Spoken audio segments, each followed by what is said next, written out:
சந்தோஷமா இருக்கீங்களா? எத்தனை பேர் சந்தோஷமா இருக்கீங்க? Praise the Lord. ஆண்டவருடைய பரிசுத்த நாமத்திற்கு மகிமை உண்டாவதாக. ஆண்டவர் உயர்த்தப்படுவாராக. ஒரு வேத பகுதியை நாம் வேகமாய் வாசிப்போம். ஆண்டவருடைய நாமம் மகிமைப்படுவதாக. லூக்கா எழுதிய சுவிசேஷம் 22ஆம் அதிகாரம் 42வது வசனத்தை ஒரு வேகமாய் வாசிப்போம். பிதாவே, உமக்கு சித்தமானால் இந்த பாத்திரம் என்னை விட்டு நீங்கும்படி செய்யும், ஆயினும் என்னுடைய சித்தத்தின்படி அல்ல, உம்முடைய சித்தத்தின்படியே ஆக கடவது என்று ஜெபம் பண்ணினார். அல்லேலூயா.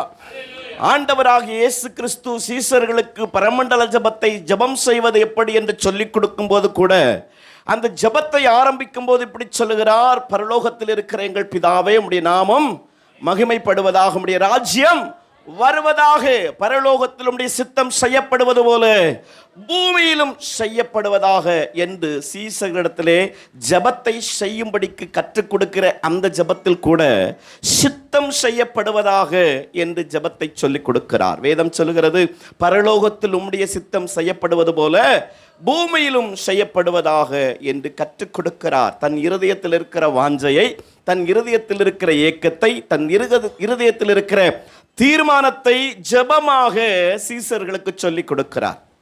இன்றைக்கு பரமண்டல ஜெபத்தை செய்கிறவர்கள் அநேகராய் இருக்கிறார்கள். ஆனால் பரமண்டல ஜெபத்தில் இருக்கிற ரகசியத்தை கற்றுக்கொண்டு ஜெபிக்கிறவர்கள் இருக்கிறார்களா என்று கேட்டால் சந்தேகம்தான். S R no? மனசிலாயோ நான் പറഞ്ഞது? செய்யறதுக்கு நிறைய பேர் இருக்கலாம் பிரதர், அந்த வார்த்தையின்படி சொல்றதுக்கு நிறைய பேர் இருக்கலாம். ஆனா அதன் உட்கருத்து என்ன? பரலோகத்தில் தேவ சித்தம் செய்யப்படுவது போல இந்த வீராணத்திலும் செய்யப்பட வேண்டும். பரலோகத்தில் பிதா விரும்புகிற விருப்பத்தின்படியே தமிழ்நாட்டிலும் தேவ சித்தம் செய்யப்பட்டிருக்க வேண்டும். அவருடைய மூச்சு பேச்சு எல்லாம் வேதம் சொல்லுகிறது. இயேசுவானவர் சொல்லுகிறார், பிதாவானவர் எதை சொல்லி அனுப்பினாரோ அதையே நான் செய்கிறேன், என் சுயத்தின்படி நான் ஒன்றும் செய்யவில்லை. வேதம் சொல்லுகிறது, அவருக்கு பிரியமானதை நான் எப்போதும் செய்கிறபடியினால் அவர் என்னை தனியே இருக்க விடுவதில்லை. இயேசுவானவர் அழகாய் சொல்லுகிறார், அவருக்கு சித்தமானதே எனக்கு போஜனமாயிருக்கிறது. அவருக்கு விருப்பமானதை செய்வது, அவருக்கு சித்தமானதை செய்வதே எனக்கு போஜனமாயிருக்கிறது. ஒரு தேவ மனிதனுடைய வேலை, ஒரு தேவ பிள்ளையின் வேலை, மூழ்கி ஞானஸ்தானம் எடுத்து அபிஷேகம் பண்ணப்பட்ட தேவ பிள்ளையின் வேலை என்ன? பிதாவின் சித்தம் செய்வதே.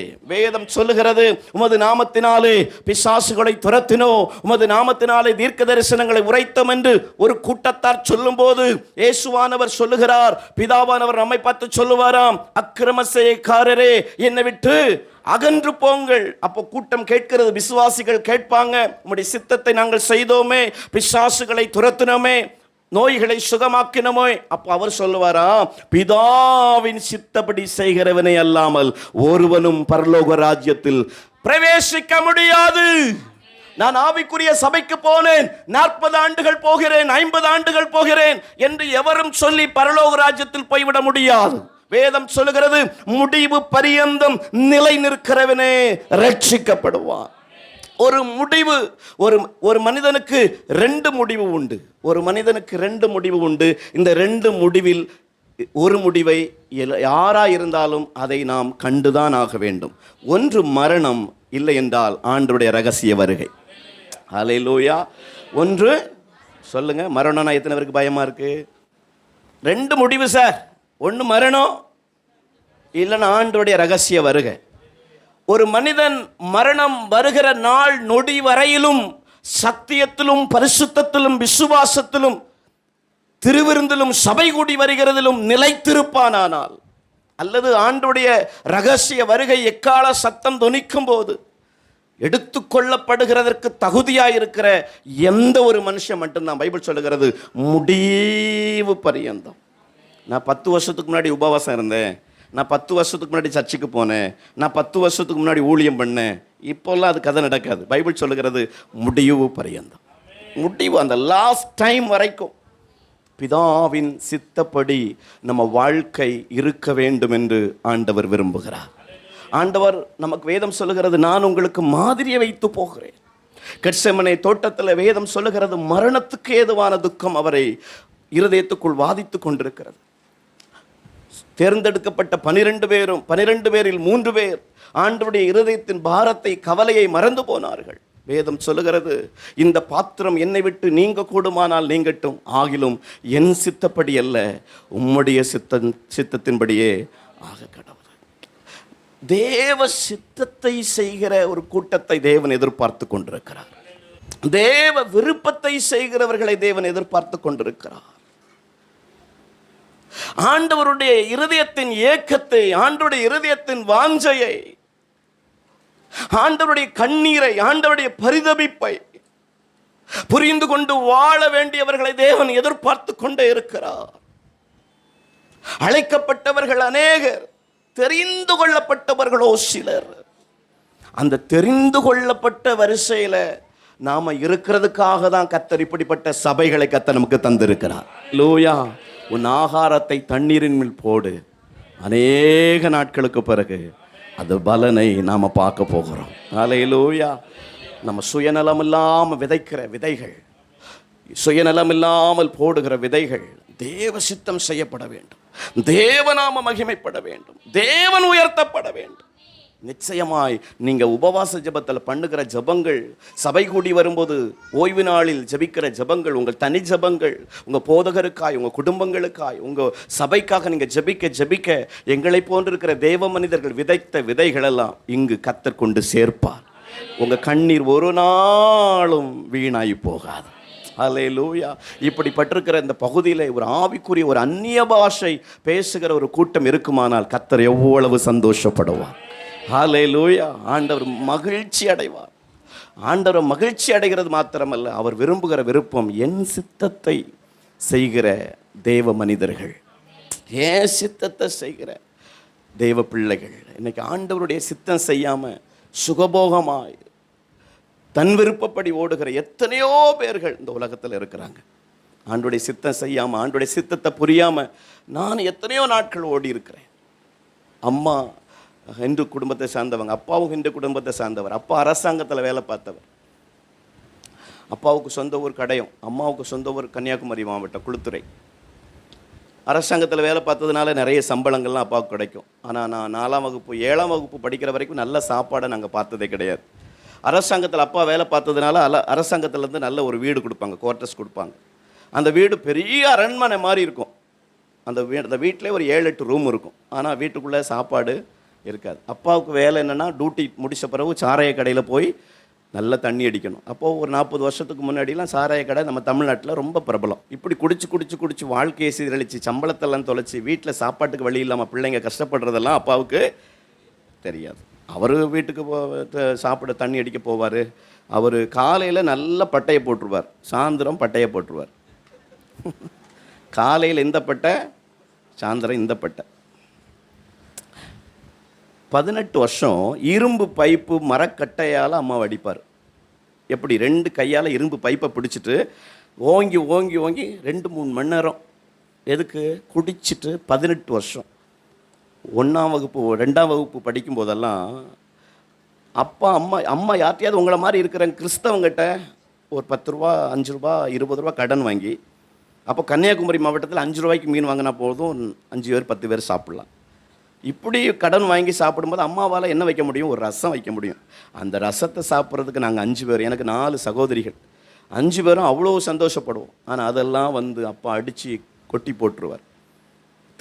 தெருவாக ஓடுவோம். கோட்ரஸில் ஒரு 1200 வீடு இருக்கும். அந்த வீட்டில் பெரிய பெரிய அதிகாரிகள், அப்பாவுடைய அதிகாரிகள்லாம் இருப்பாங்க. அவங்கெல்லாம் பணக்காரங்களாக இருந்ததுனால அவங்களுக்கு அனாவசியமாக வெளியே வரமாட்டாங்கல்ல. எங்கள் வீட்டில் சத்தம் கேட்கும், அழுகை சத்தம் கேட்கும். அதை கேட்டுட்டு எல்லாரும் வெளியே வந்து வேடிக்கை பார்ப்பாங்க. எங்கள் அம்மாவையும் எங்களையும் அப்பாவை அடிக்கிறதுக்கு விரட்டுவார். அடி தாங்க முடியாமல் அம்மாவுடைய மூக்கு எலும்பு உடைக்கப்பட்டது, காது கிழிக்கப்பட்டது, மண்டை உடைக்கப்பட்டது, கைகள்லாம் அடித்து போட்டுருவார். அம்மாவால் ஒரு வாரம் எந்திரிக்கவே முடியாது. நான் விவரம் தெரிந்து எங்கள் அம்மா எழுந்து போய் சாப்பாடு சமையல் பண்ணதை நான் ரொம்ப நாள் பார்த்ததில்லை. அம்மாவால் என்ன செய்ய முடியாது? எந்திரிக்க முடியாது. அம்மாவால் மேல் வஸ்திரம் அதிக நாள் போட முடியாது. ஏன்னா உடம்பெல்லாம் எப்படி இருக்கும்? பைப்பு கம்பு வச்சு அடித்தா என்ன ஆகும்?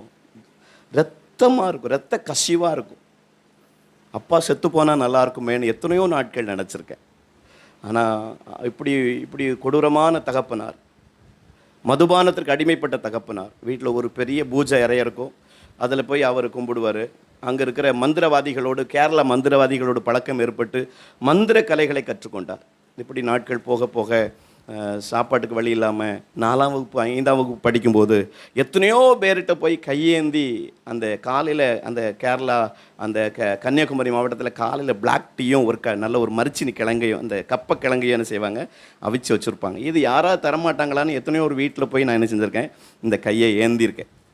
அவங்க தெரியும், இவன் ஒரு அரசாங்கத்தில் வேலை பார்க்கறவருடைய பையனாக இருந்தாலும் நம்மகிட்ட வந்து இப்படி கையை ஏந்துறானே. அம்மா அடிக்கடி சொல்லுவாங்க, நம்ம எவ்வளோ கஷ்டப்பட்டாலும் நம்ம கஷ்டத்தை யார்ட்டும் என்ன செய்யக்கூடாது, சொல்லக்கூடாது. ஆனால் எனக்கு தெரியலை, 4ஆம் வகுப்பு படிக்கும்போது பசி தாங்க முடியல, சாப்பிட்ணும்.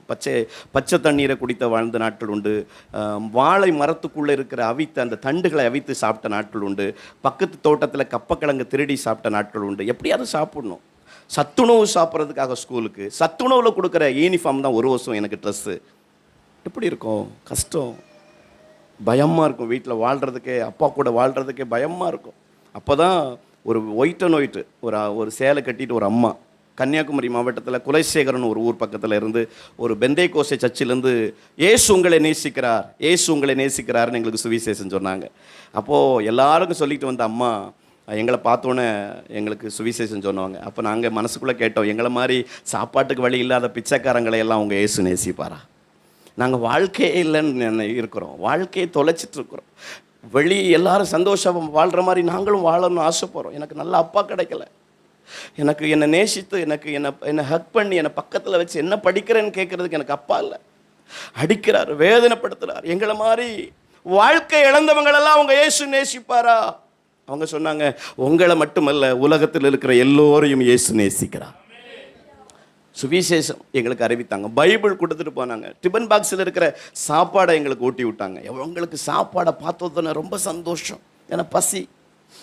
அம்மா அடித்து அவ்வளோ வேதனையிலையும் அம்மா அந்த பைபிளை வாங்கி, அம்மா வந்து நல்ல தமிழ் பண்டிட் முடித்தவங்க, நல்ல தமிழ் புலமை பெற்றவங்க. இப்படி குடிகார கணவற்றை மாட்டிட்டதுனால வேலைக்கு போக முடியலை, பிள்ளைகளை காப்பாற்ற முடியலை. அந்த பைபிளை எங்கள் அம்மா ரத்தமாக இருந்தாலும் அடி வாங்கிட்டு இருந்தாலும் பைபிள் எடுத்து வாசிச்சுட்டே இருப்பாங்க. அன்னைக்கு 1986 போட்ட அந்த சுவிசேஷம் எங்கள் அம்மா கடந்த மார்ச் 18 இறந்து போனாங்க, 73 வயசு. ஆனால் ஒரு நாள் கூட எங்கள் அம்மா பைபிள் படிக்காமல் நான் பார்த்ததில்லை. அந்நிய பாஷையில் அதிகாலை ஜெபம் பண்ணாமல் நான் பார்த்ததே கிடையாது. எங்கள் அம்மாவுக்கு சுகர் 700 தாண்டி ஒரு கால் எங்கள் அம்மாவுக்கு ஆப்ரேஷன் பண்ணி எடுத்துட்டாங்க. எங்கள் அம்மாவுக்கு ஒரு கால் கிடையாது.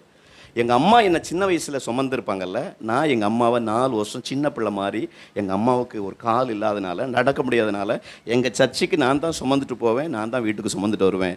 அந்த பாக்கியத்தெல்லாம் கர்த்தர் எனக்கு கொடுத்தாரு. ஆனால் அம்மா கால் இழந்த போதிலும் ஆவியானவருடைய வசனத்தையோ ஆவியானவரையோ எங்கள் அம்மா ஒரு நாளும் மறந்ததே கிடையாது.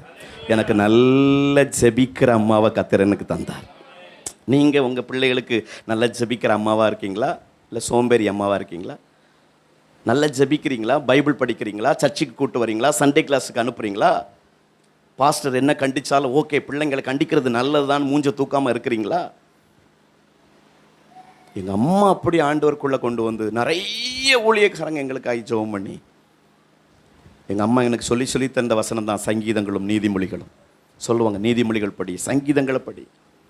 நாட்கள் போச்சு, அப்பாவுக்கு மணிமுத்தாரில் பணிமாற்றம் ட்ரான்ஸ்ஃபர் ஆகி மணிமுத்தாரில் குவார்ட்டர்ஸ் இல்லாதனால சொந்த ஊருக்கு வந்தோம். சொந்த ஊரில் அப்போது அப்பாவுக்கு சொந்த வீடு இருந்தது. நம்ம மாவட்டத்தை பற்றி நமக்கு நல்லா தெரியும். தென்காசி, திருநெல்வேலி, தூத்துக்குடி, கன்னியாகுமரி எல்லாம் கூலிப்படைகளும் ஜாதி வெறி பிடித்த அண்ணன்மார்களும் ரவுடி அண்ணன்மார்களும் அதிகம். அப்படி தானே? என்ன அண்ணன்மார்கள்னு சொல்கிறேன், நீங்கள் ஆச்சரியப்படலாம், நான் அவங்களுக்கு ரொம்ப மதிப்பு கொடுத்து பேசுவேன். யார் அண்ணன்மார்கள்? 24 கொலை பண்ணவர்கள், 13 கொலைகள் செய்தவர்கள், என்கவுண்டர் லிஸ்ட்டில் இருக்கிறவர்கள். இன்றைக்கி எப்போ இவரப்பா பெரியாளா அப்படி நீங்கள் பார்க்குறவங்களாம் என்னுடைய நண்பர்கள், என்னுடைய தோழர்கள், என்னுடைய சொந்தக்காரர்கள். 18வது வயதில் இவங்க கூட சேர ஆரம்பித்தேன். இவங்க கூட சேர ஆரம்பித்தா நமக்கு என்ன சொல்லிக் கொடுப்பாங்க? நல்லா படிக்கணும்னு சொல்லிக் கொடுப்பாங்களா? தலையை துண்டா எடுக்கணும், குண்டு வீசணும், நடுரோட்டில் கொலை செய்யணும், இப்படி சொல்லி கொடுத்தோன்னே ரவுடி அண்ணன்மார்கள்லாம் நேரில் பார்த்து ஒரு தைரியம் வந்துச்சுல்ல. எப்படி இருக்கும் 18 வயசில்? அம்மா அப்பாவை எதுக்க ஆரம்பிச்சுட்டு சர்ச்சுக்கெல்லாம் எங்கள் அம்மா என்ன செஞ்சாங்கன்னா கடையை ஏஜ் சர்ச்சுக்கு போனாங்க. எப்போ எத்தனை வருஷத்துக்கு முன்னாடி? பல வருஷத்துக்கு முன்னாடியே ஏஜி சர்ச் உருவாகிறதுக்கு முன்னாடியே அங்கே விசுவாசியை சேர்ந்து என்னுடைய சித்தப்பா, எங்கள் அம்மா அவங்கெல்லாம் ஆண்டவரை ஏற்றுக்கொண்டு தீவிரமான இந்து குடும்பத்தில் சேர்ந்து இயேசுவை ஏற்றுக்கொண்டு ஏஜி சர்ச்சுக்கு போய் அங்கே இப்போது 2 தேவ மனிதர்களும் எப்படி ஊழியக்காரங்கிட்ட உருவாக்கப்பட்டாங்களோ, நான் சின்ன வயசுலேயே அவங்கள மாதிரி தேவ மனிதர்கள்ட்ட உருவாக்கப்பட்டவன். 18 வயசில் வாலிப வயசில் ஆண்டவரை மறந்து போய் போதகருடைய சொல்ல கேட்காம போதகரை எதிர்த்து நின்று பின்மாற்றத்துக்கு போயிட்டேன்.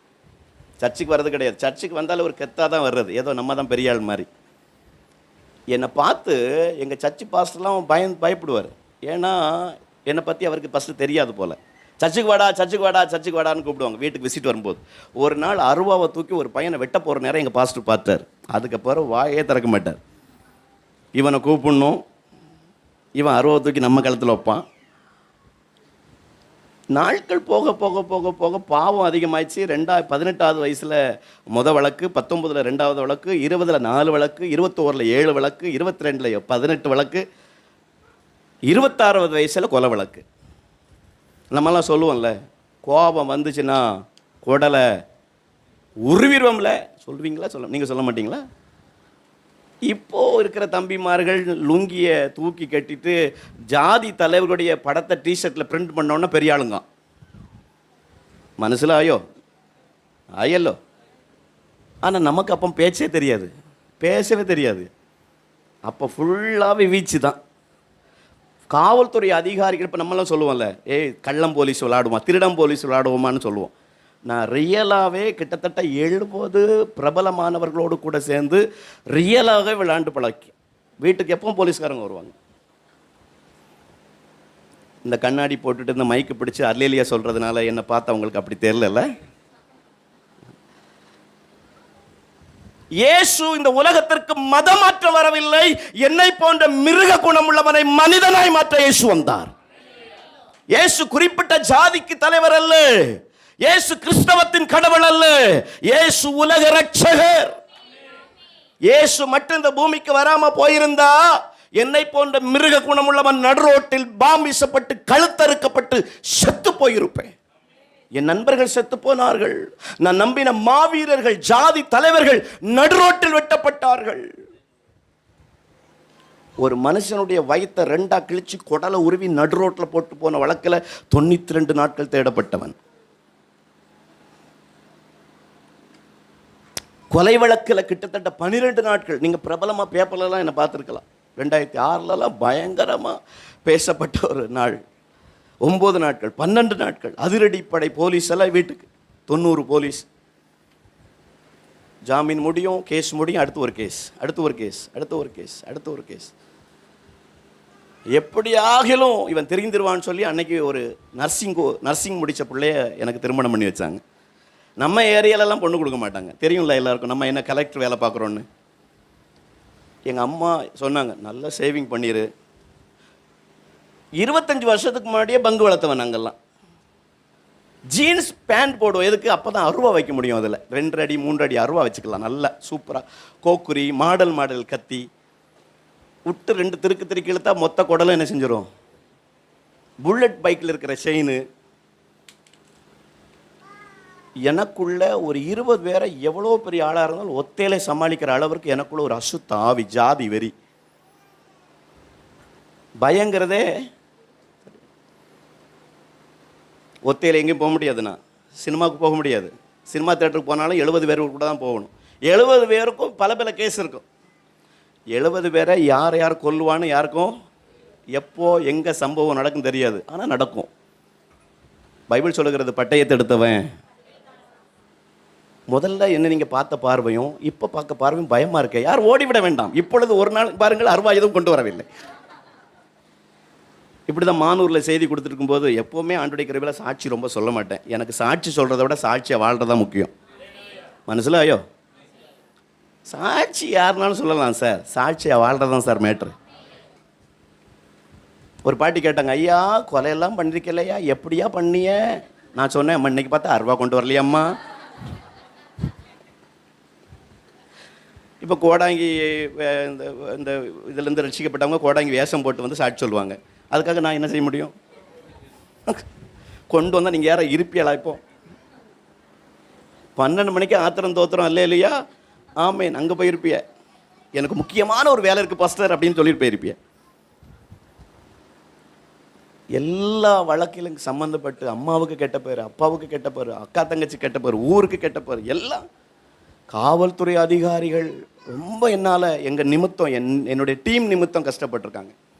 இன்றைக்கும் என் நண்பர்கள் இன்றைக்கும் பல கொலை வழக்கில் கைது செய்யப்பட்டு 2 ஆயுள் தண்டனை 3 ஆயுள் தண்டனை பெற்று இன்றைக்கி பல ஜெயிலில் என் நண்பர்கள் இருக்காங்க. ஒருவேளை நான் அந்த கொலை வழக்கில் 1 ஆயுள் தண்டனை கைதியாக மாற்றப்பட்டிருக்க வேண்டும், இல்லை என்றால் கொலை செய்யப்பட்டு நான் செத்திருக்க வேண்டும், இல்லை என்றால் காவல்துறை அதிகாரிகள் வேறு வழக்கில் என்னை கைது செய்திருக்க வேண்டும். ஆனால் ஆண்டுடைய பெரிதான கிருபையில் பாளையங்கோட்டை மத்திய சிறைச்சாலையில் அடைக்கப்பட்டிருக்கும் போது என் அம்மாவுடைய ஜபம், என் சபை பாஸ்டருடைய ஜபம், எங்கள் ஊழியர் என்னை நேசிக்கிற நிறைய பேருடைய ஜபம், இவன் சொன்னால் கேட்க மாட்டுக்கானே, ஸ்பீடாக இருக்கிறானே, செத்துருவானே, எல்லாரும் சொல்லுவாங்களா உங்கள் பையன் சீக்கிரமாக செத்து போயிடுவான், ஈவு இறக்கம் இல்லாமல் தப்பு பண்ணுறான். ஆனால் கர்த்தருடைய கிருபை வேதம் சொல்லுகிறது, பட்டயத்தை எடுத்தவன் பட்டயத்தோட தான் மறைவான். ஆனால் அதே வசனம் சொல்லுது, அதே பைபிள் சொல்லுது, எவன் மேல் இரக்கமாக இருக்க சித்தமாக இருப்பேனோ அவன் மேல் இரக்கமாக இருப்பேன். என் மேலே இரக்கம் பாராட்டுறதுக்கு அப்படி எதுவுமே இல்லை, என்கிட்ட நீதி கிடையாது, ஒன்றும் கிடையாது. ஆனாலும் தேவ கிருபை, தாயின் வயிற்றில் உருவாகும் முன்னே என்னை பெயர் சொல்லி அழைத்த என் ஆண்டவர், என்னை முன் குறித்த அவருடைய முன் குறிப்பு, அவருடைய சித்தம் என்னை கொண்டு செய்யப்பட வேண்டும் என்பதற்காக என்னோடு இருந்த பல பேர்கள் நடுரோட்டில் அனாதை பிணமாய் செத்து போனார்கள். அப்பொழுதுதான் புரிந்து கொண்டேன், ஜாதி காப்பாற்றாது, ஜாதி மனிதனால் உண்டாக்கப்பட்டது, ஜாதி பார்க்கிறவன் கிறிஸ்தவன் அல்ல, ஜாதி பார்க்கிறவன் ஒரு நாளும் பரலோகத்துக்குள் பிரவேசிக்க முடியாது. நீங்கள் என்ன சொல்கிறீங்க சொல்லுங்க? ஜாதி காப்பாற்றும், ஜாதி தலைவர்கள் காப்பாற்றும் எவ்வளோ நாட்கள் போராடின நாட்கள் உண்டு. ஆனால் எல்லாவற்றையும் உடைத்து நம்பினவர்கள் எல்லாம் கைவிட்டாங்க. ஆனால் நான் நம்பாத இயேசு என்னை தேடி ஜெயிலுக்கு வந்தார். என்ன சொன்னார் அன்னைக்கு 1.5 மணி நேரம் ஆனந்த விகடன் பத்திரிக்கையில் என் பேர், என் நண்பர்கள் பேரெல்லாம் போட்டு காவல்துறை அதிகாரிகள் இவங்க மேலே ஒரு கண் வைக்கிறாங்க அப்படின்னு சொல்லி துப்பாக்கி படம் போட்டு எங்கள் பேரெல்லாம் போட்டிருக்கு.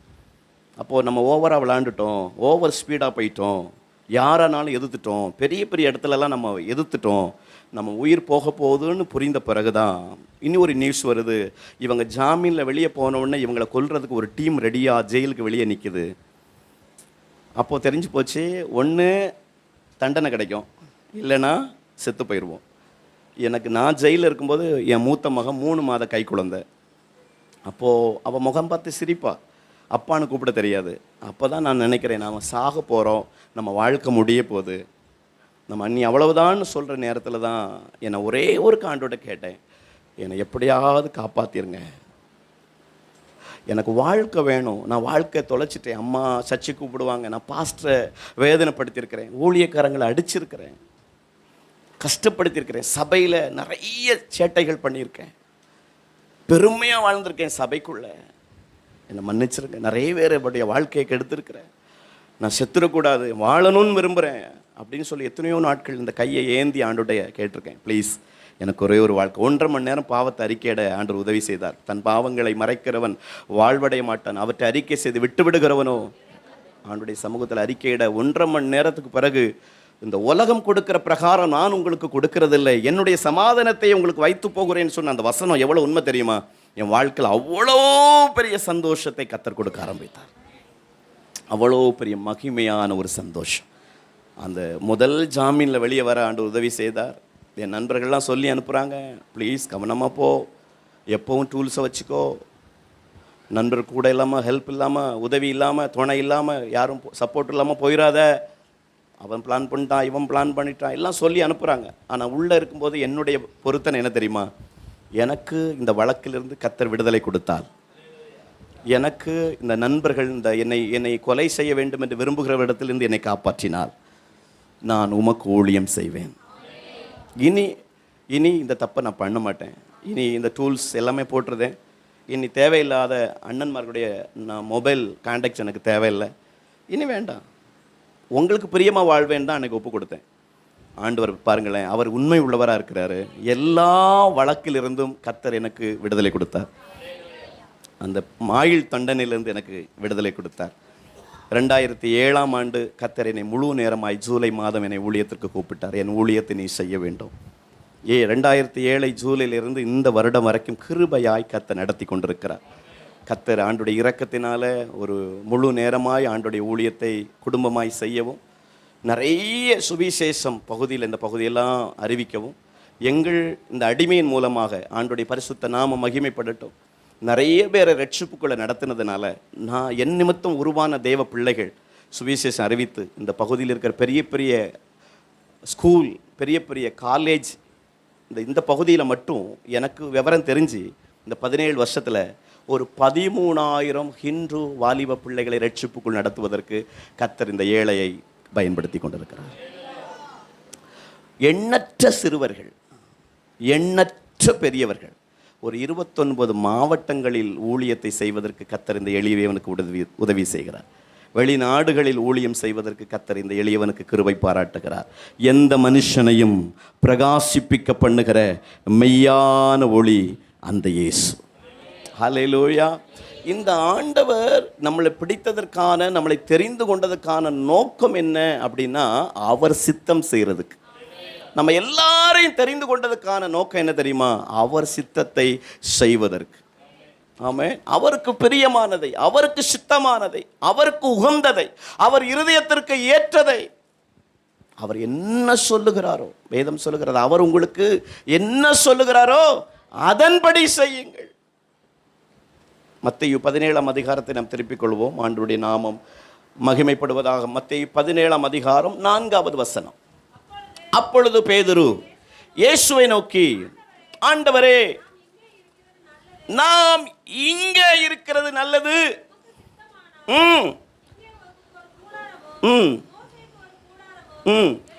எலியாவுக்கு ஒரு கூடாரமாக 3 கூடாரங்களை போடுவோம் என்றால், வேகமாக ஒரு 3 காரியங்களை உங்களோடு கூட சொல்லும்படிக்கு ஆவியானவர் எனக்கு உதவி செய்யட்டும். வேகமாய் கவனிங்கள்.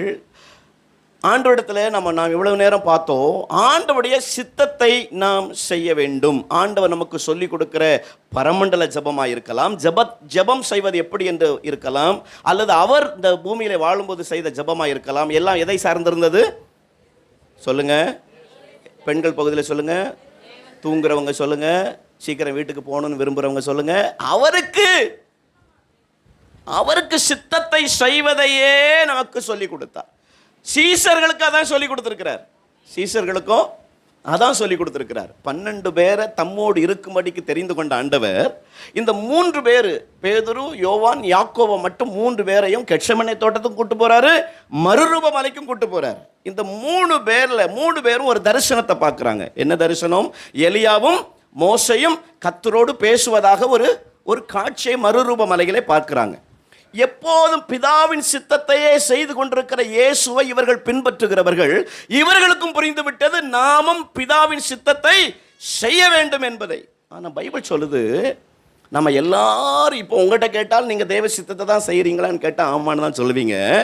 பைபிள் சொல்லுது, அந்த மறுரூப மலையை பார்த்த உடனே, அந்த காட்சியை பார்த்த உடனே ஆண்டவரோடு இணைந்த ஊழியம் செய்கிற பேதுரு சொல்லுகிறார், நாம் இங்கேயே இருப்பது. சொல்லுங்க, உங்க பைபிள் எப்படி போட்டிருக்கு? இங்கேயே இருப்பது. மனசுக்குள்ள என்ன ஆசை இருக்கு? மனசுக்குள்ள என்ன ஆசை இருக்கு?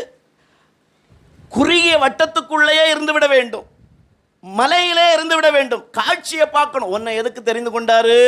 மீன் பிடித்து கொண்டிருந்த உன்னை மனுஷரை பிடிக்கிறவர்களாக்குவேன்னு சொல்லி எதுக்கு கூட்டு வந்தாருன்னா, தன் சித்தத்தை செய்வதற்கு. நாம் ஒரு இடத்தில் தேங்கி நிற்பதற்கல்ல, நாம் பரவி பாய்கிற ஒரு நதியாக இருப்பதற்கு. இன்றைக்கு தேவ சபைகள், தமிழ்நாட்டில் இருக்கிற தேவ சபைகள், தேவனுடைய சபைகள், தேவ பிள்ளைகள், தேவ ஊழியர்கள் எல்லாரும் பரவி பாய வேண்டும் என்று விரும்பவில்லை. 60 ஆண்டுகளுக்கு முன்பதாக இருந்த ஆவிக்குரிய திருச்சபை எப்படி இருந்தது? இந்த பகுதிக்கு திருச்சபை வருவதற்கு காரணம் என்ன? 100 ஆண்டுகளுக்கு முன்பதாக மிஷனரிகள் கால் நடுக்க நடந்து போனார்களே, நான் கண்கூடாய் பார்த்திருக்கிறேன்.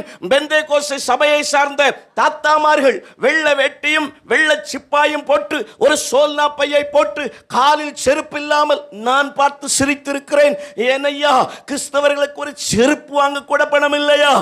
ஏன் இவ்வளவு கஷ்டப்படுகிறார்கள் என்று நம் மாவட்டத்தில் கருவ மரத்தால் சூழ்ந்திருக்கிற ஒரு பகுதி பகுதி இப்பதானையா வீடாய் மாறி இருந்தது.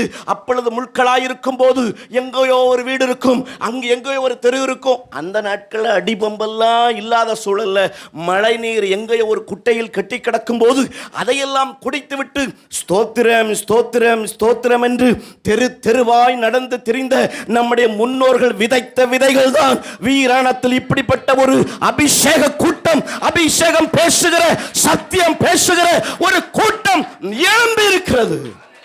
கண்ணீரோடு பல 100 ஆண்டுகளுக்கு முன்பதாக, 70-80 ஆண்டுகளுக்கு முன்பதாக தமிழ்நாட்டில் போடப்பட்ட விதைகள். பிரதர் சிஸ்டர், அந்நிய பாஷை பேசி சத்தியத்துக்காக நின்று சாப்பிடுவதற்கு போஜனம் இல்லாவிட்டாலும், காலில் போடுவதற்கு செருப்பை இல்லாவிட்டாலும், எதையுமே எதிர்பார்க்காமல் பிதாவின் சித்தத்துக்காய் வாழ்ந்த ஒரு கூட்டம் விதைத்ததற்கான பிரதிபலன் தான் நானும் நீங்களும். எதையும் அவர்கள் எதிர்பார்க்கவில்லை, ஆண்டவருக்காக சாதிக்க வேண்டும் என்று துடித்தார்கள். ஹல்லேலூயா. பிதாவின் சித்தம் எங்கேயுமே தேங்கி நிற்க வேண்டும் என்று விரும்பவே இல்லை. நாம் கொஞ்சம் ஜெபம் பண்ணிட்டா போதும்னு நினைக்கிறோம், திருப்திப்பட்டு விடுகிறோம். பைபிள் சொல்லுகிறது, பிதாவின் சித்தத்தை செய்ய வேண்டிய பேதுரு சொல்லுகிறார், நாம் இங்கேயே இருந்து விடுவது நல்லது. 1008 ஆசையை மனசுக்குள்ள வச்சுட்டு வாயில மட்டும் ஒரு வார்த்தையை சொல்றாரு, உமக்கு சித்தமானா. பேச்சு மட்டும் எப்படி இருக்கு சொல்லுங்களேன். நம்ம செய்யறதெல்லாம் செஞ்சிருவோம், பாஸ்டர் ஜெபம் பண்ண மாட்டோம், ஆண்டோட்ட சித்தம் கேட்க மாட்டோம். பிள்ளைகளுக்கு வரன் பார்க்கறது, பிள்ளைங்களுடைய படிப்பு காரியங்கள், பாஸ்டர் எல்லாம் அப்போ நமக்கு ஞாபகமே வராது. நிறைய பேருடைய ஆசை அதுதான். ஆண்டவருடைய 1008 ஆசைகள், பிள்ளையை குறித்த காரியங்கள், பிள்ளைகளுடைய படிப்பு காரியங்கள், ஊழிய காரியங்கள், வீடு கட்டுகிற காரியங்கள், எதுவா இருக்கட்டுமே மனசுக்குள்ள அவ்வளவு ஆசை. ஆனா சொல்றது ஒரே ஒரு வார்த்தை, உமக்கு சித்தமானால். ஆண்டவர் நம்மகிட்ட விரும்புறது என்ன தெரியுமா? 1008 ஆசையை வச்சுட்டு சித்தமானான்னு சொல்லாத, உன் மனசு முழுவதுமே ஒரே எண்ணம், கர்த்தருடைய சித்தம். ஆண்டவருடைய சித்தத்துக்காக, தேவ விருப்பத்திற்காக தேவன் கொடுக்காத எந்த ஆசீர்வாதமும் எனக்கு வேண்டான்னு சொல்றவங்க மட்டும்தான் பிதாவின் சித்தத்தை செய்ய முடியும்.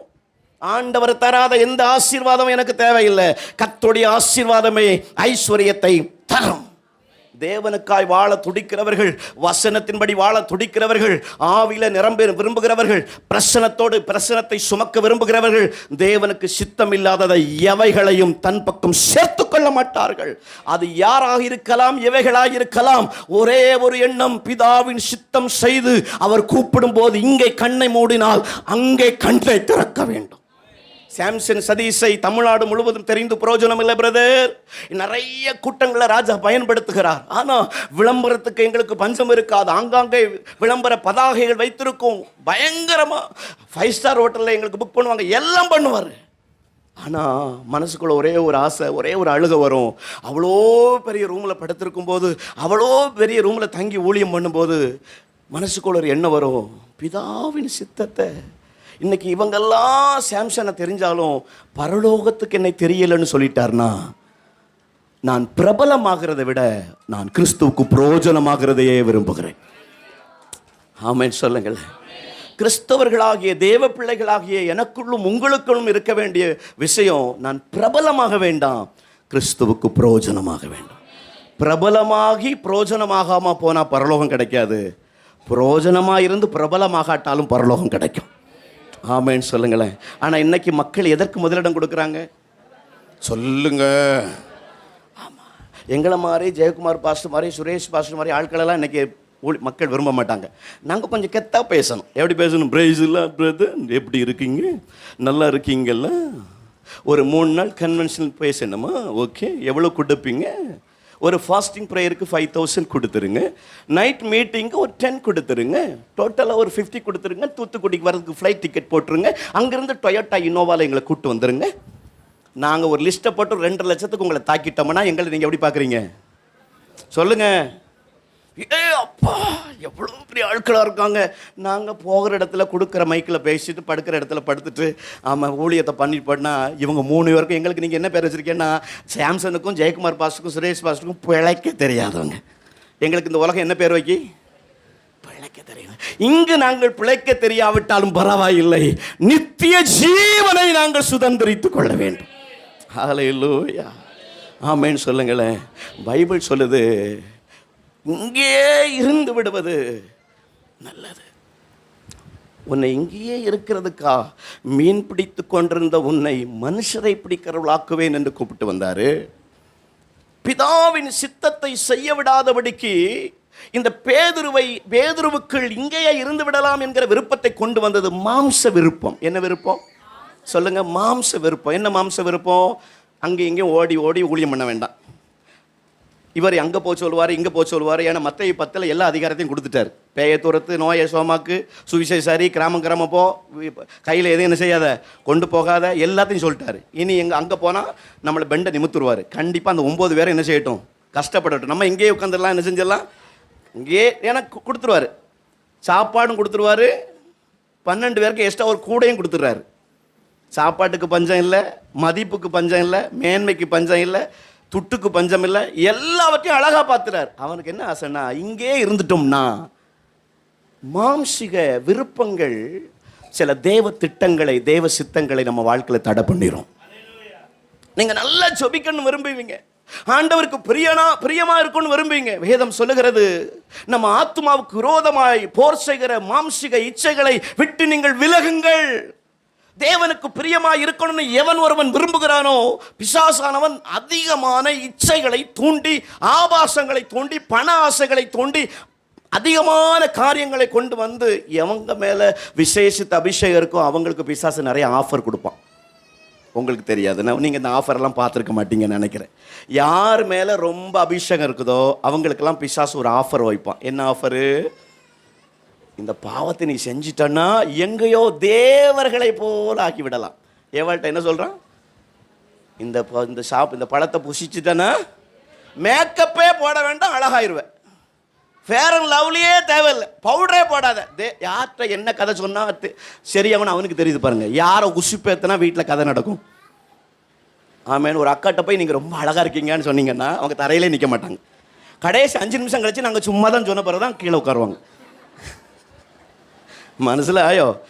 அதான் பைபிள் சொல்லுது, பெண்கள் பலவீன பண்டமா.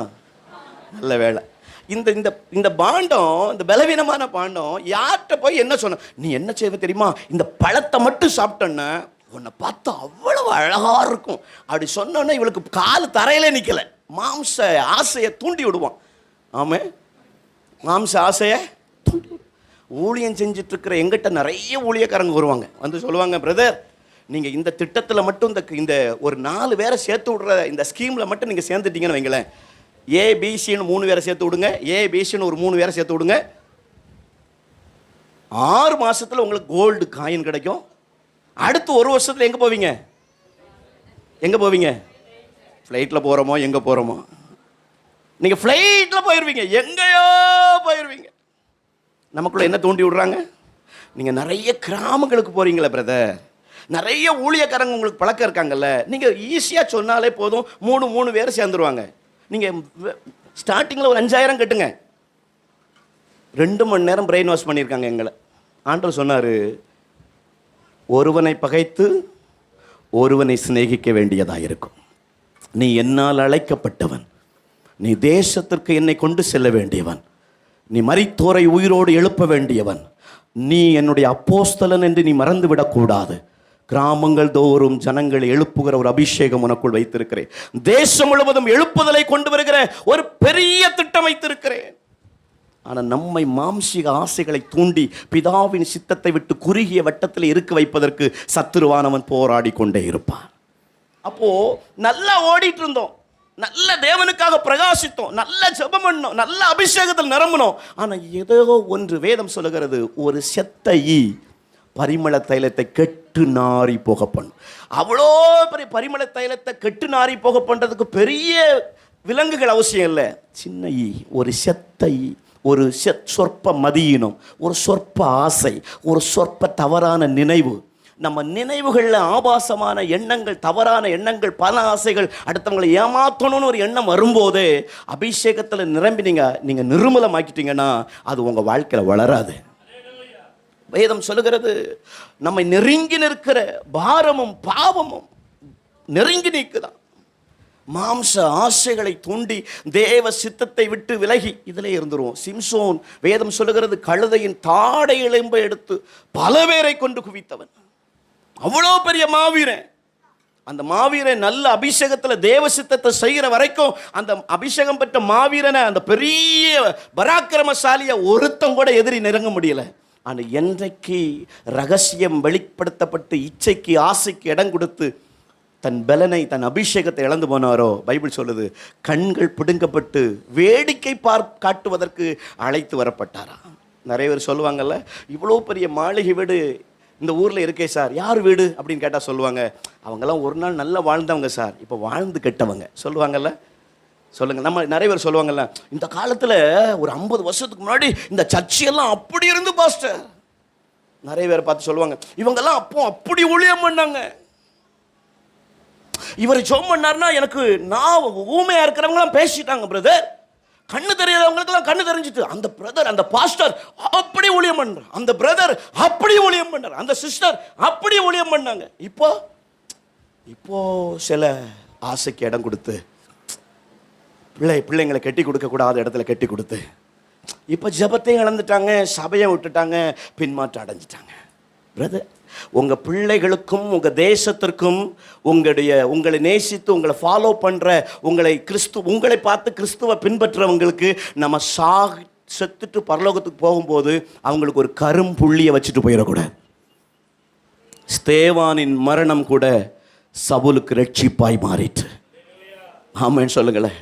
இந்த உலகத்தில் சாம்சன் இந்த உலகத்தை விட்டு போகும்போது என் அடக்க ஆராதனையில் கூட புறஜாதிகள் ரட்சிக்கப்பட வேண்டும்.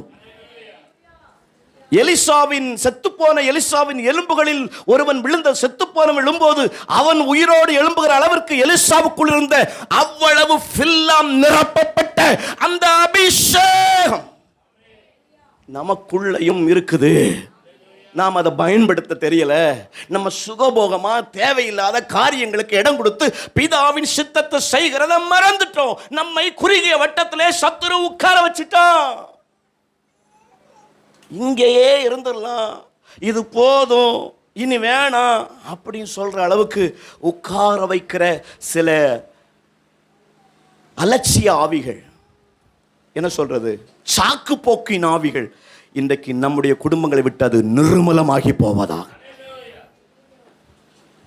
ஒரு நாளும் ரெஸ்ட்டுங்கிறது நமக்கு இருக்கக்கூடாது. ஆமேன்னு சொல்லுங்களேன். உடம்பு பலவீனம் தூங்குன அந்த ரெஸ்ட்டை சொல்லலை. போதும், நமக்கு ஓய்வு எங்கே தான், அங்கேயும் ஓய்வு கிடையாதான். அங்கே ஓயாமல் துதிச்சுட்டே இருக்கப்பார். அங்கே போனாலும் இங்கெல்லாம் உங்களை அல்லேலியா சோத்திரம் சொல்லி கொடுக்குறதுக்கு தெரியுமா, இங்கே ட்ரைனிங் நடக்குது. அங்கே சேனைகளின் கர்த்தர் பரிசுத்த, அங்கே போய் அவரை உயர்த்தி அவரை பாடி ஆமென் சொல்லுங்களேன். ஆவியானவர் இந்த வார்த்தை உங்களோடு பேசுகிறதுக்கு காரணம், உன் மேலே வைக்கப்பட்டிருக்கிற சித்தம் பெருசு, உங்கள் மேலே வைக்கப்பட்டிருக்கிற அபிஷேகம் பெருசு. உங்கள் மேலே நீங்கள் அழைக்கப்பட்ட அழைப்பு எதுக்கு தெரியுமா? எல்லாரையும் மாதிரி பைபிளை தூக்கிட்டு ஒரு கிறிஸ்துமஸுக்கு ஒரு ஸ்டாரை போட்டுட்டு பெயர் கிறிஸ்தவனாக வாழ்றதுக்கு அல்ல. தேசத்தில் இந்த வீராணம் சபையின் மூலமாய் ஒரு எழுப்புதல் உண்டாவதற்கு அநேக தேவ மனுஷங்க தேவ பிள்ளைங்க உள்ள உட்கார்ந்து இருக்கீங்க. இனி வருகிற நாட்கள் அந்த திருச்சபையிலிருந்து பல தேவ மனிதர்களை கர்த்தர் எழுப்ப போகிறார். பெரிய மாற்றம் இயேசுவின் நாமத்தில். இந்த பகுதியில் ஒரு காட்சியில் ஆவியில பார்க்கிறேன், ஒரு பெரிய வெளிச்சத்தில் ஒரு கதவு திறக்கிறதை ஆவியில பார்க்கிறேன். இந்த பகுதியில் நிச்சயமாய் இந்த பகுதியில் இருக்கிற எல்லா கட்டுகளிலிருந்து என் ஜனங்கள் விடுவிக்கப்பட்டு தேவ திருச்சபைக்கு வருவாங்க. நீங்க பண்ற ஜெபம், நீங்க பண்ற துதி, நீங்க பண்ற உபவாசம், நீங்க பண்ற பிரயாசம் வீணா போகாது. உங்க கண் பார்க்கும் பிரதர். உங்க ஜெபத்தை விட்டுறாதீங்க, உங்க உபவாசத்தை விட்டுறாதீங்க, உங்க பரிசுத்தத்தை விட்டுறாதீங்க, உங்க வைராக்கியத்தை விட்டுறாதீங்க. எவருக்காகவும் நம்ம அழைப்பையும் நம்ம அபிஷேகத்தையும் விடக்கூடாது. யாருக்காய் விடக்கூடாது, யாருக்காய் விடக்கூடாது. நிறைய பேர் நம்மளை அமுக்கிறதுக்கு சொல்லுவாங்க, நாங்கள் அந்த நாட்கள் அப்படியெல்லாம் ஊழியம் பண்ண பிரதர், நாங்கள் போவாத சபையா, நாங்கள் அவ்வளவு பவராக இருப்போம். இப்போ அவிச்சு போட்ட பயராயிட்டோம். நீங்களாம் எத்தனை நாள் ஓடுவீங்களோ பார்ப்போம் அப்படின்னு சொல்லுவாங்க. சொன்னோன்னே நமக்கு எப்படி இருக்கும்? நீங்கள் சொல்லணும், நீங்கள் நடத்தப்பட்ட வாழ்க்கை வேற, நாங்கள் நடத்தப்படுகிற வாழ்க்கை வேற. எங்களுக்கு கொடுக்கப்பட்ட அபிஷேகம் பெருசு, எங்களுக்கு கொடுக்கப்பட்ட மேய்ப்பன் பெரியவன். ஆமென் சொல்லுங்களே. நீங்கள் தேவ சித்தத்தை செய்யாமல் தடை பண்ணுறது மாம்சீக ஆசை. ரெண்டாவது, தன் சுயத்துக்காக கர்த்தரை திருப்பின ஒரு நினைவு.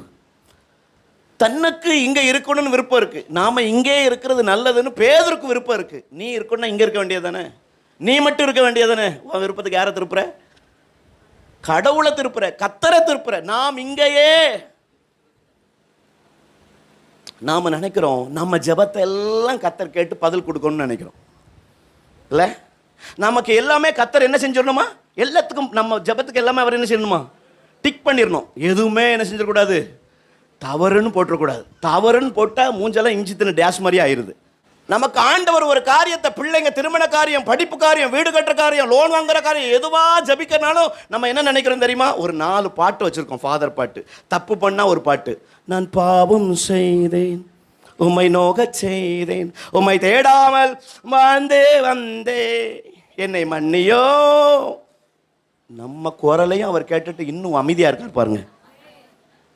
இதில் எனக்கு மைக்கு தரல பாஸ்டர், அவளுக்கு மைக்கு கொடுத்தாரு, அவன் மட்டும் பாட்டு பாடுறா. நீங்கள் கொடுத்தா நாங்கள் உயிரோடு இருக்க மாட்டோம் என்பது கருதிதான் கர்த்தர் கொடுக்கவில்லை. ஹல்லேலூயா, பிரைஸ் எல்லாம், தேங்க்யூ ஜீசஸ், நன்றியப்பா. நீங்கள் பாடினால் நாங்கள் நித்திய ஜீவனுக்கு உடனடியாக போக வேண்டியது இருக்கும் என்பதற்காக எங்கள் நலனை கருதி. இதில் மைக்குக்கு போட்டி, சபையில் எதுக்கெல்லாம் போட்டி? மைக்குக்கு போட்டி. உங்களை சொல்லலை, உங்கள் சபையை பற்றி எனக்கு தெரியாது, எங்கள் சபையை பற்றி நான் சொல்கிறேன். ஆனால் எல்லா சபையிலையும் இப்படி ஒரு 4 டிக்கெட் கண்டிப்பாக இருக்கும். ஹல்லேலூயா. நம்ம விருப்பத்துக்காக கர்த்தரை இழுத்துக்கொள்றது. நான் என்ன ஜெபம் பண்ணாலும் நீங்க ஓகேன்னு சொல்லணும். தூத்துக்குடியிலேருந்து ஒரு ஃபோன் வருது, பிரதர் உங்கள் நம்பர் கிடைச்சது, எனக்காக ஒரு ஜெபம் பண்ணுங்களேன். யாரும் உங்களுக்கு என்ன விவரம்? என் பேர் பிரிஸ்கில்லா, என் வயசு 34, 28 வயசில் திருமணமாச்சு, என் வீட்டுக்காரர் ஜெயிலில் இருக்காரு, எனக்கு ஜெபம் பண்ணுங்க. எதுக்கு ஜெயிலில் இருக்காரு? நான் சொன்னேன். அவங்க சொன்னாங்க, அவர் ஒரு கடத்தல் வழக்கில் கைது செய்யப்பட்டார் தூத்துக்குடியில். அப்படியா? திருமணம் பண்ணுறதுக்கு முன்னாடி உங்களுக்கு தெரியாதா அப்படின்னு கேட்டது. அவங்க சொன்னாங்க, எங்கள் வீட்டுக்கு ஒரு ஊழியக்காரர் வந்தார், ஜெபம் பண்ணிட்டு சொன்னார், ஒரு 1000 ரூபா காணிக்க கேட்டார், கொடுத்தோம். அவர் சொன்னார், இனி வர போகிற ஒரு மன வீட்டார் உங்களுக்கு வந்தார்னா அவர் தான் உங்கள் பிள்ளைக்கு மாப்பிள்ளைன்னு சொல்லிட்டாரு. இனி வந்தா யார்ட்டையும் கேள்வி கேட்காதீங்க, வரப்போற அம்மான்னு கூப்பிட்டாருன்னா என்ன செஞ்சிருங்க, பொண்ணை கொடுத்துருங்க. நல்ல வேற பிச்சைக்காரன் வரல, வந்தா என்ன செஞ்சிருங்க, பொண்ணு யாருன்னு கேள்வி கேட்டுறாதீங்க, ஆண்டவர் அதுதான் சித்தம் வச்சிருக்காருன்னு சொன்னாராம். அது எந்த குடுகுடுப்பக்காரன்னு தெரியாது. இப்போ நிறைய பேர் செலவே இல்லாமல் வீடு வீடாக போய் நான் காணிக்க பிரிக்க ஒரு டீம் இருக்கு, உங்களுக்கு தெரியாது என்ன? பைபிள் சொல்லுது, அந்த அம்மா சொல்கிறாங்க, வந்தார், யாருன்னு விசாரிக்கலை, மேரேஜ் பண்ணி கொடுத்துட்டோம். ஆனால் பெரிய கடத்தல்கார கும்பலில் அவன் தான் தலைவனாக இருந்திருக்கான். இன்றைக்கி பாளையங்கோட்டை ஜெயிலில் இருக்கான். பாஸ்டர், என் வாழ்க்கையெல்லாம் சீரழிஞ்சு நகையெல்லாம் தொலைச்சிட்டேன், இன்னைக்கு தற்கொலை பண்ணலான்னு இருக்கிறேன். இவங்களுடைய விருப்பம் என்ன தெரியுமா? நாங்கள் எதை சொன்னாலும் பரலோகம் அங்கீகரிக்க வேண்டும் என்று விரும்புகிறோம். நாம் எதை சொன்னாலும் கர்த்தரை நம் பக்கம் வளைத்து கொள்ள வேண்டும் என்று விரும்புகிறோம். நீங்கள் அப்படிப்பட்ட நினைவுகளோடு இருப்போமானால் இன்னைக்கு நம்ம மனம் திரும்பணும். எனக்காக, என் விருப்பத்திற்காக நான் கர்த்தரை வளைத்து கொள்ளக்கூடாது, அவர் விருப்பத்திற்காக நான் இசைந்து போக வேண்டும். ஹல்லேலூயா. அவர் விருப்பத்திற்காக நான் இசைஞ்சு போகணும். அவர் விருப்பம், அவர் எண்ணம், அவர் தரிசனம், அவர் திட்டம் உங்கள் பிள்ளைங்க வாழ்க்கையில், உங்கள் வாழ்க்கையில், உங்கள் குடும்ப வாழ்க்கையில், நம்ம சபை காரியங்களில் கர்த்தர் சித்தம் நிறைவேறட்டும். உங்கள் விருப்பத்திற்காக அவரை நீங்கள் என்ன செய்யாதீங்க, உழைக்காதீங்க. இதை வேணும் எனக்கு செய்யுங்க, இல்லை அவருக்கு சித்தமானால், அவருக்கு சித்தமான ஊழியத்தில் பாஸ்டரையா இங்கே இருக்கிற தேவ மனுஷங்க நிறைய அனுபவம் உள்ளவங்களாக இருப்பாங்க. நிறைய ஆசீர்வாதங்களை கர்த்தர் எனக்கு இப்போ தந்திருக்கிறார். 17 வருஷம் எத்தனையோ பேர்ட்ட கையேந்திருக்கேன் முன்னாடி. ஆனால் இன்னைக்கு பாசியா சொன்ன மாதிரி டெய்லி 110 பேருக்கு ரோட்டில் தர்மம் எடுக்கிறவங்களுக்கெல்லாம் சாப்பாடு கொடுக்கறதுக்கு இந்த ஏழையை கர்த்தர் பயன்படுத்துகிறார். ஒரு நாளைக்கு 3500 ரூபாய் ஆகுது. உங்களை மாதிரி இருக்கிறவங்ககிட்ட அரிசி கலெக்ட் பண்ணி, காய்கறி கலெக்ட் பண்ணி, எங்கள் சர்ச்சில் எங்கள் ஜெப மையத்தில் உட்காந்து சமையல் பண்ணி தனித்தனியாக பார்சல் பண்ணி ரோடாக 3 டீம் வச்சுருக்கிறேன். ரோடாக எங்கெங்கே இருக்கிறாங்களோ தேடி பண்ணி கொண்டு 110 பேருக்கும் இயேசுவை கொடுக்க கர்த்தர் எனக்கு கிருபை கொடுத்தார். இன்னும் அந்த 110 பேரையும் நாங்கள் கொண்டு வந்து ஒரு ஹோமில் வைக்கிறதுக்கு ரெடி பண்ணிகிட்டு இருக்கிறோம். அந்த 110 பேரையும் பராமரித்து அந்த 110 பேரையும் நல்லா உருவாக்கி அந்த தர்மம் எடுக்கிற 110 பேரை ஊழியக்காரனை உருவாக்கிடணும். பைபிள் காலேஜ் வச்சுருக்குறோம், அவங்க அதிலே பைபிள் காலேஜ் படிக்க வைக்கணும். அவங்க சொல்கிறாங்க, நான் செத்து போனால் எனக்கு அடக்கம் பண்ணுறதுக்கு அடக்கம் பண்ணிடுவீங்க பிரதர். வயசான பாட்டிமார்கள் தெருவோரத்தில் ரோட்டில் மண்ணில் உட்காந்து பிச்சை எடுக்கிறவங்க, சாக்கடையில் படுத்து கிடந்து சாக்கடை தண்ணியை கொடுக்குறவங்க, தென்காசி ரயில்வே ஸ்டேஷனில் மண்ணு சாப்பிட்ற பாட்டியமாக இருக்காங்க. மண்ணு சாப்பிட்றாங்க, சாப்பாட்டுக்கு வழி இல்லாமல் மண்ணு சாப்பிட்றாங்க. அதை ஆண்டு சொன்னார், பல ஊழியர்கள் பல பணக்கார தேவ மனிதர்கள் விட்டு போனதை ஏழையாகிய உன்னை நம்பி நான் தந்திருக்கிறேன். திரும்பவும் மிஷினரி செய்த ஊழியங்கள் தொடரட்டும். மிஷினரிகள் தெருவாய் எங்கெல்லாம் சென்று எனக்கு ஆண்டவருடைய ராஜ்யத்தின் பணியை செஞ்சாங்களோ இதை நீ செய்யணும், உன்னை நான் ரொம்ப நம்புகிறேன், நீ கஷ்டப்பட்டாலும் இதை செய்யணும். 4 வருஷமாக கொடுக்கறதுக்கு உதவி செய்கிறாரு. இன்னைக்கு வரைக்கும் பணம் இல்லைன்னு நிப்பாட்டினதே இல்லை. மழையானாலும் வெயிலானாலும் தினமும் கொடுக்கறதுக்கு இந்த எளியவனுக்கு கர்த்தர் கொடுக்குற கிருபை கொடுக்குறார். பிதாவின் சித்தம் செய்வதற்கு நமக்கு நிறைய வசதிகள் எனக்கு தந்திருக்கிறார். நிறைய ஆஸ்திகள், நிறைய உயர்வுகள், நிறைய கனம் தந்திருக்கிறார். ஆனால் தேவனுக்கு சித்தம் இல்லாததை என் வாழ்க்கையில் நிறைய காரியங்கள் கொண்டு வர்றதுக்கு நிறைய பேர் பத்திரத்தை கொண்டு கொடுப்பாங்க. ஊழியத்துக்கு வச்சுக்கிடுங்க பிரதர், எங்களுக்கு ஒரு 50 சென்ட் இடம் இருக்குது வச்சுக்கிடுங்க, நீங்கள் ஜெப மையம் கட்டுங்க, சபை கட்டுங்க, நிறைய பேர். ஆனால் பலிபீடத்தின்னு சொல்கிறேன், கர்த்தர் அனுமதிக்காத சில இடங்களை நாங்கள் அவமதித்தது உண்டு, நாங்கள் ஏற்காதது உண்டு. தெரியும், இவங்களுக்கு தேவனுக்கு சித்தம் இல்லாதவைகளுக்காக நாம் கர்த்தரை இழுத்து கொள்ளக்கூடாது. கடைசியாக தன்னிலை மறந்து போன பேதுரு, இவர் யார் என்கிறதை பைபிள் சொல்கிறது. மத்தேயு 10 அதிகாரத்தை கொடுத்து அவர்களுக்கு அப்போஸ்தலர்கள் என்று நாமம் தெரித்தார்.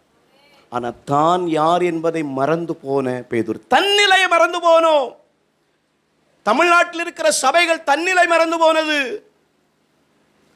விசுவாசிகள் இன்னைக்கு தாத்தாமார், ஐயாமார், அம்மாவாருக்கா இருக்காங்க, வயசானவங்க. இவங்க சின்ன பிள்ளையில இருந்த அந்த அந்த அந்த வைராக்கியம், அந்த விசுவாசம் இப்ப இருக்கிற விசுவாசிகள்கிட்ட இருக்கான்னு பார்த்தா இல்லை. தன்னிலை மறந்து போனான். தன் மேல இருக்கிற அபிஷேகம், தன் மேல இருக்கிற தேவ திட்டத்தை மறந்து தான் யார் என்பதை மறந்து போனது. பட்டுக்கோட்டை பிரபாகர் என்கிற ஒரு தேவ மனுஷன் நம்ம தமிழ்நாட்டில் வாழ்ந்திருக்கார் 60 வருஷத்துக்கு முன்னாடி.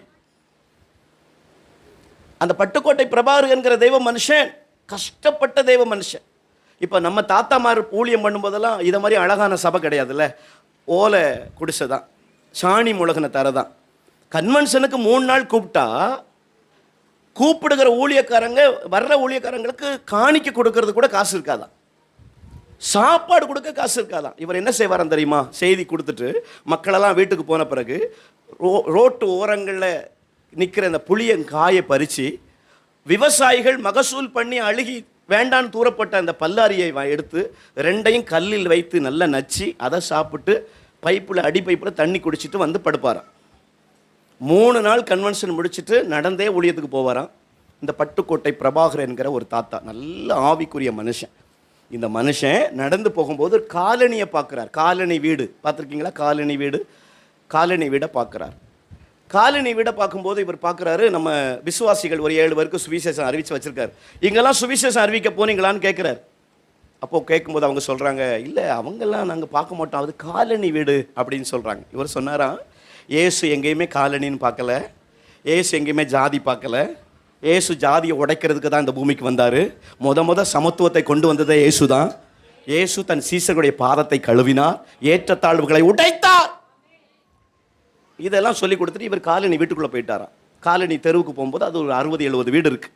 அங்கு குஷ்டரோகத்தால் குடும்பத்தால் புறக்கணிக்கப்பட்ட ஒரு தாத்தா, மூக்கு அரிக்கப்பட்டு கை அரிக்கப்பட்டு புழு அரித்து பூச்சி வச்சு ஒரு மரத்தடியில் தூக்கி போட்டிருக்காங்க 70 வயசு தாத்தாவை. அவர் இந்து மதத்தை சார்ந்தவர். மதமும் புறக்கணித்தது, வீடும் புறக்கணித்தது. அவங்க பக்கத்தில் போக முடியாது, அவ்வளோ ஒரு நாற்றம். அவங்க இருக்கிற இடம்லாம் குஷ்டரோகத்தால் நீர் வடிஞ்சிருக்கும். ஒன்று அந்த பட்டுக்கோட்டை பிரபாகர் என்கிற அந்த தாத்தா போய் அந்த குஷ்டரோகம் பிடித்திருந்த தாத்தா கருப்பசாமி என்கிற தாத்தா கையை பிடிச்சி, சர்ச்சுக்கு வரீங்களா அப்படின்னு கேட்டாராம். எங்கே வரீங்களா? அவங்க சொன்னாங்களா, ஐயா என்ன ஊரே விட்டுட்டாங்க, பிள்ளைங்கள்லாம் விட்டுட்டாங்க ஐயா, நான் எங்கள் கிட்ட வராதிங்கய்யா, என் மேலே நிறைய பேட் ஸ்மெல் எடுக்குது, நான் வந்தாலே உங்கள் சர்ச்சில் ஃபுல்லாகவே நீராக இருக்கும்யா, யாரும் பக்கத்தில் வரமாட்டாங்கய்யா, வேணாம் விட்டுருங்க, நான் அப்படியே செத்து போயிடுறேன். உடனே இவர் சொன்னாராம், ஏசு உங்களை மாதிரி ஆட்களை சுகமாக்க தான் அந்த பூமிக்கு வந்தார்.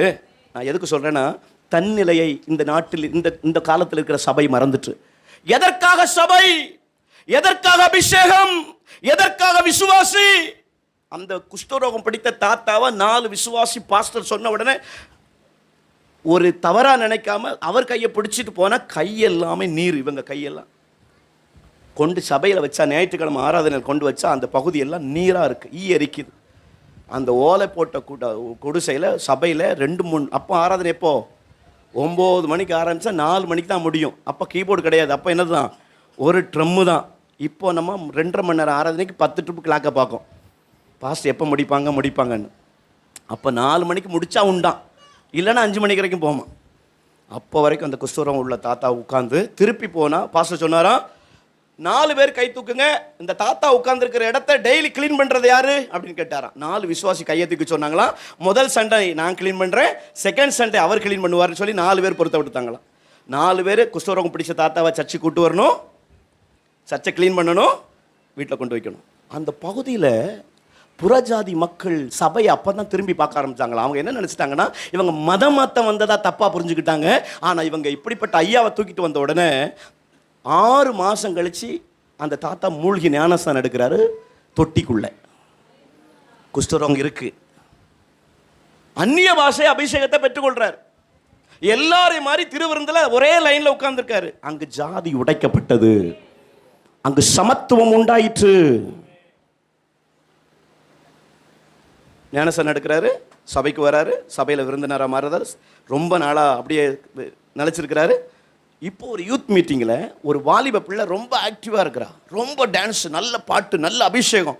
யாருன்னு கேட்டால் சொல்கிறாங்க, ஒரு 40 வருஷத்துக்கு முன்னாடி பட்டுக்கோட்டை பிரபாகர் என்கிற ஒரு தேவ மனுஷன் குஷ்டரோகம் பிடித்த மனுஷனை கொண்டு வந்து சபையில் விசுவாசியாக மாற்றினாரே, அந்த மனுஷனுடைய பேத்தி. அந்த பட்டுக்கோட்டை பிரபாகர் மூலமாக இயேசுவை அறிந்து கொண்ட கருப்பசாமி அவர் பிள்ளைகளுக்கு ரட்சிப்பின் பாதையில் நடத்தி பிள்ளையும் ரட்சிக்கப்பட்டது, பேத்தியும் ரட்சிக்கப்பட்டது. பிரதர் சிஸ்டர், நாம தன்னிலை மறக்காமல் கிறிஸ்துவின் சுவாசத்தை, கிறிஸ்துவின் சுவார்த்தை தேசத்தில் பரப்பினால் பல தலைமுறைகள் கர்த்தரை அறிந்து கொள்ளும். பல தலைமுறைகள் இன்னும் கிறிஸ்துவை அறிந்து கொள்ளாமல் இருப்பதற்கு காரணம், கிறிஸ்தவன் அபிஷேகம் பெற்றவன் தன்னிலை மறந்து போனான், தான் செய்ய வேண்டிய வேலை இன்னதென்பதை மறந்து போனான். நாம தேவ அன்பு அடுத்தவங்களுக்கு காட்டிட்டோம்னா, நாம கிறிஸ்துவின் சுவாபத்தை நம்ம அன்பில் காட்டிட்டோம்னா, நிறைய பேர் இது மதம் மாத்திர கூடாரமா பார்க்க மாட்டாங்க, இது மனுஷனை, மிருகம் போல் இருக்கிறவனை மனுஷனாய் மாற்றுகிற ஒரு தெய்வீக கூடாரமா பார்ப்பாங்க. சுவிசேஷம் இன்னைக்கு அறிவிக்க முடியலையே, ஏன் எதுக்குறாங்க, என்ன சொல்றாங்க, மதம் மாத்துறாங்க. இன்னைக்கு மதம் மாத்துறாங்கிறத தவறா புரிந்து கொண்டீங்கன்னு சொல்லி நம்ம வாழ்க்கை மூலமா நிறைய பேருக்கு நம்மளால காட்ட முடியலையே. பெரிய பெரிய அரசியல்வாதி கேட்குறாங்க, ஐயா நீங்கள் வேறு மதத்திலேருந்து புத்த மதத்துக்கு எதுக்கு போகிறீங்கன்னு கேட்குறாங்க. அவங்க சொல்கிறாங்க, கிறிஸ்தவ மதத்துக்கு போகலான்னு நினச்சேன், அங்கே ஜாதி நிறைய இருக்கு. யார் சொன்னால் ஜாதி நிறைய இருக்குன்னு? இன்னைக்கு நிறைய பிம்பங்கள் ஆயிற்று. ஜாதிக்காக தற்கொலைப்படையாய் மாறினவன் நான், ஜாதி தலைவர்களுக்காய் வாழ்ந்தவன் நான். ஆனால் இன்றைக்கு ஜாதியை வெறுக்க வைத்தது கிறிஸ்தவம். ஜாதி இல்லை என்று என்னை பிரசங்கம் பண்ண வைத்தது கிறிஸ்தவம். இன்னைக்கு ஜாதி இல்லாமல், ஏற்றத்தாழ்வுகள் இல்லாமல் எல்லோரையும் என் அண்ணனாய், அக்காவாய், தம்பியாய், தங்கச்சியாய் பார்க்க வைத்தது வேதம். ஆனால் இந்த உண்மை நிறைய பேருக்கு ஏன் தெரியலைன்னா, நாம இன்னும் தன்னிலையை மறந்து போயிருந்து கொண்டிருக்கிறோம். சுவிசேஷம் தெருவங்களும் போகட்டும், பார்த்தவர்களை நேசியுங்கள். வேதம் சொல்கிறது, கண்ட சகோதரத்தில் அன்பு கூறாவிட்டால் காணாத தேவன். இவளா ஜெயக்குமார் பாச சர்ச்சுக்கு போறா, இவளாவில நிரம்புறா, இவ சொல்லியிருக்கா செத்தாலும் அத்தை வீட்டுக்கு போக மாட்டேன்னு. செத்தா போகவே முடியாது. இங்க வந்து பாயை கிழிச்சு அபிஷேக 4 குதிச்சு போறதுனாலலாம் பரலவும் போக முடியாது. ஆமேன்னு சொல்லுங்களேன். நம்ம நம்முடைய ஸ்டைலு, நம்முடைய ட்ரெஸ்ஸு ஒயிட் அண்ட் ஒயிட் போடுறதுனால டைரக்ட் டிக்கெட் கிடையாது. வாழ்க்கை மாறணும்றது, நம்ம ட்ரெஸ் கோடு வேடு மாறுறது பிரயோஜனம் இல்லை, நம்ம ஸ்டைல் மாறுறது பிரயோஜனம் இல்லை, நம்ம சரித்திரம் மாறணும். வாழ்க்கையை விட்டு இந்த பூமியை விட்டு போகும்போது ஒருத்தன் சொல்லணும், ஏ வாழ்ந்தாயா. மிஷினரிகள்லாம் எவ்வளோ நாள் வாழ்ந்திருக்காங்க? 39 வயசு, 43 வயசு. ஆனால் சரித்திரம் பேசுது சார். இன்னைக்கு பேரன் ப்ரூக் என்கிற ஒரு தேவ மனுஷன் 39 வயசுல மரித்து போயிருக்கிறான். ஆனால் இன்னைக்கு சரித்திரம் பேசுது சார். இங்கிலாந்துலேருந்து வந்த மனுஷன் சார், பனையடிப்பட்டில் சின்ன கிராமத்தில் செத்து போயிட்டார் சார். இன்னைக்கு அவர் ஸ்தாபித்த ஸ்கூலில் 4300 பிள்ளைங்க படிக்குது சார். இன்னைக்கு அவர் விதைச்ச விதை மூலமா லட்சக்கணக்கான பிள்ளைங்க இயேசு அறிகிறாங்கன்னா ஒரு மனுஷனுடைய சரித்திரம். ஆமேன் சொல்லுங்களேன் சார். உயிர் எப்போனாலும் போகும் சார். போகிறதுக்கு முன்னாடி நம்மளை நேசிக்கிற கர்த்தருக்காக எதையாவது ஒன்று செய்யணும். ஆமேன். மாம்ச ஆசைகளை எதிர்த்து நிற்கணும். கிறிஸ்துவுக்கு நமக்காக சித்தத்தை திருப்பக்கூடாது. வேதம் சொல்லுகிறது, தன்னிலைய சபையும் தன்னிலைய ஒரு ஊழியக்காரரும் தன்னிலைய விசுவாசிகளும் மறந்துடக்கூடாது. ஒரு பொருத்தனையோட இனி என்னை பார்க்கிறவர்கள் கிறிஸ்து இயேசுவை பார்க்க வேண்டும். கிறிஸ்து இயேசுவில் இருந்த சிந்தை, கிறிஸ்து இயேசுவில் இருந்த பார்வை, கிறிஸ்து இயேசுவில் இருந்த பேச்சு, வாழ்க்கை மாறிட்டு சார். பிள்ளை கேட்குறா, ஏன்பா உங்களை நிறைய பேர் எதுக்குறாங்க, எதிர்த்து பேசுகிறாங்க, நேரில் வந்து சண்டை போடலாம் வராங்க, நீங்கள் அமைதியாகவே போகிறீங்களே, உங்களுக்கு கோபமே வராதப்பா? உங்களுக்கு கோபமே வராதா? உங்கள் அக்கா வீட்டில் 4 ரவுடி போய் சண்டை போடுறாங்கப்பா. எனக்கு ஃபோன் வருது, 4 ரவுடிகள் வந்து சண்டை போடுறாங்க, என் தம்பியை வந்து முகத்தை மட்டும் காட்டிட்டு போக சொல்லு. வந்துட்டோம்னா 4 பேர் என்ன செஞ்சிருவாங்களாம்?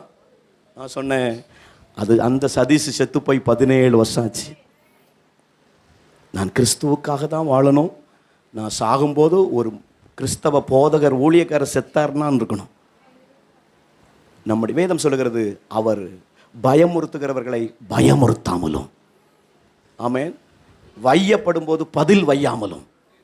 அதுதான் கிறிஸ்து. நம்ம ஒருத்தி திட்டானா நம்ம தான் லுங்கியை தூக்கி கட்டியதாமே. இங்கே தான் அந்நிய பாஷை, அங்கே போனால் பல பாஷை வருது. நம்ம வாழ்க்கை மாறணும் சார். நம்ம வாழ்க்கை மாறணும். எல்லாரும் நம்ம எழுந்து நிற்க போகிறோம். பிதாவின் சித்தம் செய்கிறவனை மாம்ச விருப்பம் திருப்பும். பிதாவின் சித்தம் செய்ய துடிக்கிறவனை தன் விருப்பத்துக்காக பரலோகத்தை திருப்ப வேண்டும் என்கிற தவறான எண்ணங்களை, நான் செய்யறதான் பரலோகம் அங்கீகரிக்கணும் என்கிற எண்ணத்தை கொண்டு வருவான். பிதாவின் சித்தம் செய்கிறவனை, செய்ய துடிக்கிறவர்களை தன்னிலை மறக்க பண்ணுவான். கிறிஸ்தவங்க நாடகம் பார்க்க கூடாது, கிறிஸ்தவங்க சினிமா பார்க்க கூடாது, கிறிஸ்தவங்க கெட்ட வார்த்தை பேசக்கூடாது, தம் அடிக்க கூடாது, தண்ணி அடிக்க கூடாது, சீரியல் முன்னாடி உட்காரக்கூடாதுங்கிறது தான் தேவ சித்தம். ஆனா தன்னிலை மறந்துட்டீங்களேக்கா. இங்க அபிஷேகம் நிரம்பிட்டு வீட்டுல போய் டிவி ஓடுதே, நாடகம் ஓடுதே, சினிமா ஓடுதே, சினிமா பாட்டு ஓடுதே, மொபைல்ல தவறான காரியங்களை பார்த்துட்டு இருக்கிறோமே. தன்னிலை மறந்து போகாதிருங்கள். ஆண்டவர் என் கூட பேசினார், என்னை தொட்டிருக்கிறார், எனக்குள்ள ஒரு மாற்றம் உருவாக ஆரம்பிக்குது, எனக்குள்ள ஏதோ ஒன்று செய்யுது, நான் ஏதாவது ஒன்று செய்ய விரும்புகிறேன், இனிமேல தன்னிலை மறக்க மாட்டேன்னு சொல்றவங்க மட்டும் ஒரே ஒரு நிமிஷம் கையை உயர்த்தி, எனக்கு மாற்றம் வேணும், நான் விரும்புகிறேன், எனக்கு என் சரித்திரம் பேசணும். இந்த உலகத்தை விட்டு நான் போகிறதுக்கு முன்னாடி எதையாவது ஒண்ணு கிறிஸ்துவுக்காக நான் செய்யாம போக கூடாது. ஒரு உறுதி மொழியோட, ஒரு பொருத்தனையோட, இனி பார்க்கிறவங்க எல்லாம் எனக்குள்ள கிறிஸ்துவ பார்க்கணும். என் சுவாபம் மாறணும், என் கோபம் மாறணும், என் எரிச்சல் மாறணும், என் வாழ்க்கை மாறணும், என் பாவம் மாறணும். எத்தனை பேரால ஒரு செகண்ட் ஜபிக்க முடியும்? வாலிப பிள்ளைங்க எத்தனை பேரால ஜபிக்க முடியும்? வாலிப பிள்ளைங்க, வாலிப தம்பி, அக்கா, அண்ணன், உங்களால ஜபிக்க முடியுமா? ஆண்டவரை துக்கப்படுத்துறீங்களா? வேதம் சொல்லுகிறது, பாவம் செய்கிறவன் இயேசுவை, ஆமென், அவரை காலில் நான் மிதித்து தனக்கு பரிசுத்த ஆவியை தந்த பிதாவை துக்கப்படுத்துகிறான். சொல்லுங்க, என் கண்களோடு உடன்படிக்கை செய்யணுமே. வேதம் சொல்லுகிறது, என் கண்களோடு உடன்படிக்கை செய்த நான் ஒரு ஸ்திரீயின் மீது நினைவாய் இருப்பது எப்படி? சொல்லுங்க, என் சிந்தை கர்த்தருக்கென்று பிரதிஷ்டை பண்ணப்படட்டும், என் கண்கள் கர்த்தருக்கென்று பிரதிஷ்டை பண்ணப்படட்டும். வாயை திறந்து உங்க சத்தம் please. For prayer contact, Pastor J. Kumar, El Shaddai Ministries, 9500252586, Surandai.